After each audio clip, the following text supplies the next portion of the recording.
Hello everyone, नमस्ते। मैं तृष्णा, आप लोग सभी को मेरे YouTube channel easy way Assam में फिर से स्वागत करती हूँ। और अभी मैं आप लोग के लिए लेके आई हूँ एक नया वीडियो। और आज का वीडियो स्टार्ट करने से पहले अगर अभी तक आप मेरे चैनल को सब्सक्राइब नहीं किए हैं तो जल्दी से मेरे चैनल को सब्सक्राइब कर लीजिए और बेल आइकन प्रेस करना मत भूलिएगा, ताकि मेरे वीडियो का रिसेंट अपडेट आप लोग को मिलता रहे। तो फिर आइए देखते हैं किस चीज़ का निकला है वैकेंसी। ये देखिए, Indian Oil corporation limited pipeline division में निकला है। ये आप लोगों का डेट ऑफ नोटिफिकेशन है 10/11/2022 और स्टार्ट डेट आप लोग का है रिसीप्ट ऑफ ऑनलाइन एप्लीकेशन का 10/11/2022 को ही। और लास्ट डेट आप लोग का रिसीप्ट का ऑनलाइन एप्लीकेशन का रहेगा 30 तारीख 11 महीना 2022 को। और अभी देखिए, एंगेजमेंट ऑफ अप्रेंटिस का है ये vacancy. Engagement of apprenticeship under the apprentice act, ये in pipeline division Indian Oil Corporation का है। ये देखिए, इंडियन ऑयल कॉरपोरेशन लिमिटेड।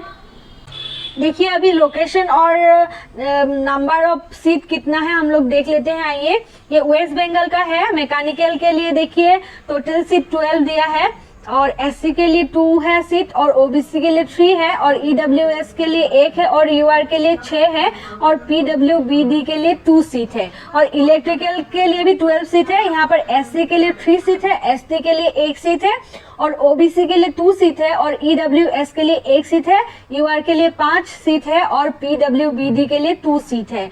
टीएनआई का भी 12 सीट है टोटल। यहाँ पर एससी के लिए 2 पोस्ट है और एसटी के लिए 1 और ओबीसी के लिए 3 और ईडब्ल्यूएस के लिए 1 और यूआर के लिए भी मतलब 5 ही और पीडब्ल्यूबीडी के लिए 2।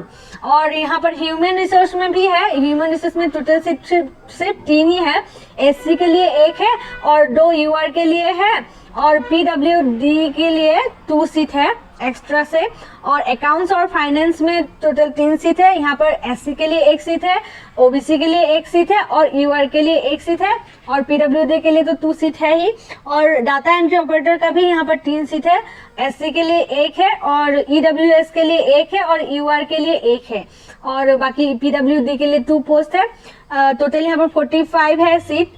और अभी देख लेते हैं बिहार में कितना है। ये देखिए, बिहार में मैकेनिकल का 9 सीट है और टोटल 9 सीट है और यहाँ पर एससी के लिए 1 सीट है और ओबीसी के लिए 3 है और ईडब्ल्यूएस के लिए 1 है और यूआर के लिए 4 है और पीडब्ल्यूडी के लिए 2 है। यहाँ पर सभी में मतलब पीडब्ल्यूडी के लिए एक्स्ट्रा 2 सीट है। और यहाँ पर देखिए, अभी इलेक्ट्रिकल का टोटल 9 पोस्ट है और एससी के लिए 1 है, यहाँ पर ओबीसी के लिए 3 है और यूआर के लिए 5 पोस्ट है और टीएनआई के लिए भी 9 पोस्ट है। ये एससी के लिए 1 है, ओबीसी के लिए 3 है और ईडब्ल्यूएस के लिए 1 है और यूआर के लिए 4 पोस्ट है। और ह्यूमन रिसोर्स का भी यहाँ पर 3 पोस्ट है और एससी के लिए 1 है, ओबीसी के लिए नहीं है और यहाँ पर लास्ट यूआर के लिए 2 पोस्ट है। और अकाउंट्स और फाइनेंस में भी 3 पोस्ट है और यहाँ पर एससी के लिए 1 है और यहाँ पर यूआर के लिए 2 पोस्ट है।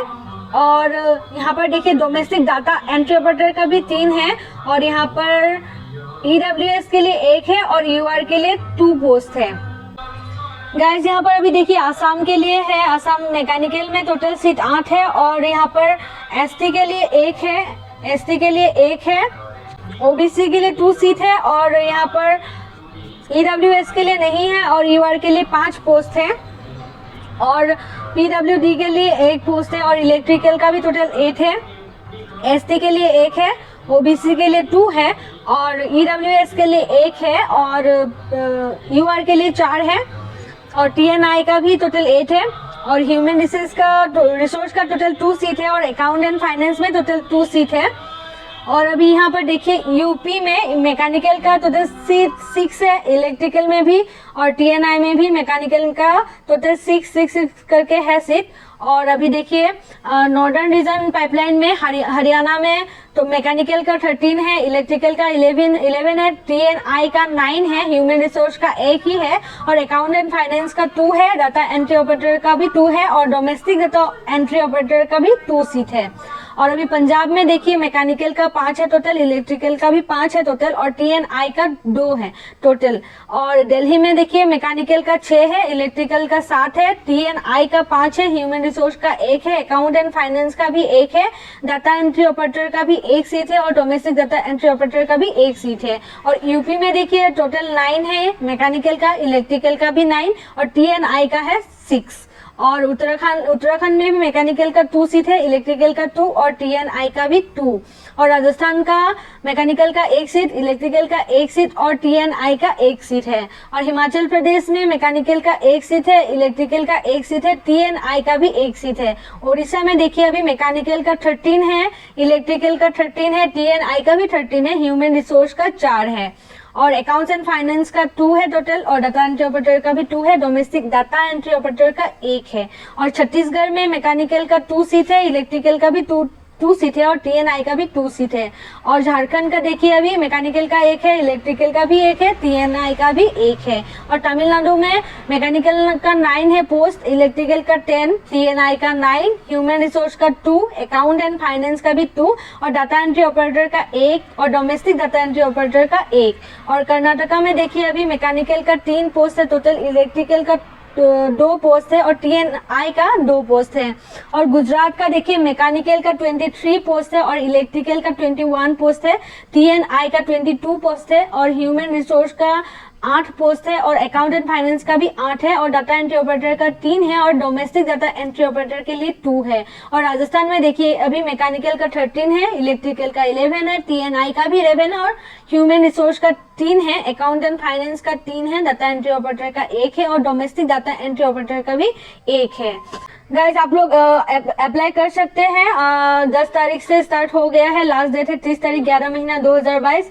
ये देखिए यहाँ पर जो दिया हुआ है https plubsindianoil.in में ऑनलाइन पोर्टल है ये, यहाँ पर आप लोग एक बार विजिट करके देख लीजिएगा। और क्वालिफिकेशन अभी देख लीजिए, यहाँ पर टेक्नीशियन अप्रेंटिस मैकेनिकल के लिए 2 इयर्स का चाहिए और 3 इयर्स चाहिए, 3 इयर्स और 2 इयर्स दोनों कर सकते हैं। और lateral entry after ITI of minimum 1 year duration का 10+2 फुल टाइम डिप्लोमा और मैकेनिकल इंजीनियरिंग और ऑटोमोबाइल इंजीनियरिंग में टेक्नीशियन अप्रेंटिस इलेक्ट्रिकल का 3 इयर्स और 2 इयर्स, तो lateral entry after ITI of minimum 1 year duration का और 10+2 फुल टाइम डिप्लोमा और इलेक्ट्रिकल इंजीनियरिंग और इलेक्ट्रॉनिक्स इंजीनियरिंग में रहना पड़ेगा। और टेक्नीशियन अप्रेंटिस का देखिए 3 ईयर और 2 years through lateral entry after ITI minimum 1 year duration रहना पड़ेगा और 10+2 फुल टाइम डिप्लोमा। उसके बाद engineering electronics and communication engineering, electronics and telecommunication engineering और electronics and radio communication engineering और इंस्ट्रूमेंटेशन एंड कंट्रोल इंजीनियरिंग और instrumentation and process control engineering और electronics engineering में अगर है तो आप लोग अप्लाई कर सकते हैं। और ट्रेड अप्रेंटिस ह्यूमन रिसोर्स का देखिए फुल टाइम बैचलर डिग्री चाहिए, ग्रेजुएशन अगर आपका है तो ही आप लोग अप्लाई कर सकते हैं। और ट्रेड अप्रेंटिस अकाउंटेंट का full time bachelor degree graduation in commerce में चाहिए और डाटा एंट्री ऑपरेटर के लिए मिनिमम 12 पास चाहिए और डोमेस्टिक डाटा एंट्री ऑपरेटर के लिए स्किल सर्टिफिकेट होल्डर मिनिमम 12 पास चाहिए और 12 पास ही चाहिए आप लोग का। और एज लिमिट यहाँ पर आप लोग का दिया है 18 ईयर से लेकर मैक्सिमम 24 ईयर्स तक आप लोग अप्लाई कर सकते हैं। और यहाँ पर टेक्नीशियन अप्रेंटिस का 1 ईयर रहेगा और ट्रेड अप्रेंटिस का भी 1 ईयर रहेगा ड्यूरेशन ट्रेनिंग का और data entry operator and domestic data entry operator का 15 मंथ्स रहेगा आप लोग का। और सिलेक्शन मेथड आप लोग सिलेक्शन मेथड से आप लोग का रिटन टेस्ट होगा और मल्टीपल चॉइस क्वेश्चन होगा आप लोग का 100 मार्क का और वो 1 मार्क में एक क्वेश्चन में 1 मार्क करके रहेगा। तो गाइस तो फिर आज का इन्फॉर्मेशन इतना ही था। अगर आप लोग को वीडियो अच्छा लगा हो तो लाइक कमेंट शेयर और सब्सक्राइब करना मत भूलिएगा ताकि मेरे वीडियो का रिसेंट अपडेट आप लोग को मिलता रहे। और ये PDF अगर आप लोग को चाहिए तो मुझे कमेंट कीजिएगा, मैं आप लोग को टेलीग्राम में डाल दूंगी, आप लोग डाउनलोड कर लीजिएगा। और साइड में जो भी गाना बज रहा है इसके लिए थोड़ा माफ़ी चाहती हूँ क्योंकि साइड में थोड़ा प्रॉब्लम हो रहा है मेरे रूम के बगल में, तो इसीलिए आवाज़ आ रहा है, तो मैं इसके लिए कुछ नहीं कर सकती, मुझे थोड़ा सा आप लोग को एडजस्ट करना पड़ेगा। तो फिर आज के लिए इतना ही, फिर से मिलेंगे एक नया वीडियो के साथ। Bye bye guys.